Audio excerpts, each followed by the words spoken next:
Hellblade developers Ninja Theory brought their frantic new team-based brawler, Bleeding Edge, to E3. Bleeding Edge is a MOBA riff, a competitive 4-on-4 battle with frantic, fast-moving combat and ridiculously huge attack effects. I played a few rounds of Bleeding Edge on the floor of at the Xbox E3 showcase. Here are all the details.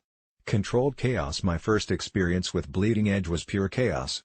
As two teams experienced the game for the first time, the match was a riot of clashing area attacks, rapid retreats and dashes towards checkpoints, with not enough attention paid to strategy by new players eager to try out all their attack options. All of which is a good lesson because my next matches were different. Bleeding Edge looks like a colorful, casual game, and certainly can be played without deep commitment to character. But as you'd expect, real communication between teammates is rewarded. A point tally determines who wins, and points are earned from kills, of course, and control point possessions, and the score tallies can shift quickly as the battle moves around a map. Coordinating control point assaults, not to mention tactical planning for the use of long-range attacks, is essential. 10 characters are divided between 3 major classes, Heavy, Support, and Assassin, and each has multiple basic and passive abilities, 3 special attacks and an ultimate, with very little overlap between attacks. All that makes for a pretty wide array of gameplay options. Mapping out a plan. The E3 demo map is fairly contained, with a few half-circle paths that connect to a central corridor dotted with 3 control points.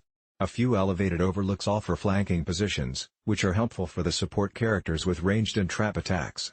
That central corridor, however, is also a live train track, and maintaining a hold on a couple of the control points means standing on or near the track, which is bad news when a deadly train careens down the rails.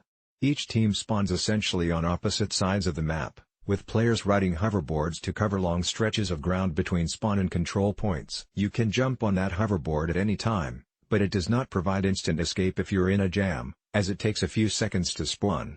Control points don't all open at the same time. One will go live and become a battleground, then others go online in sequence. Partway through the match, all the points would shut down at once, forcing each team to reset its placement, and enabling a new scramble to control the first point to light up again.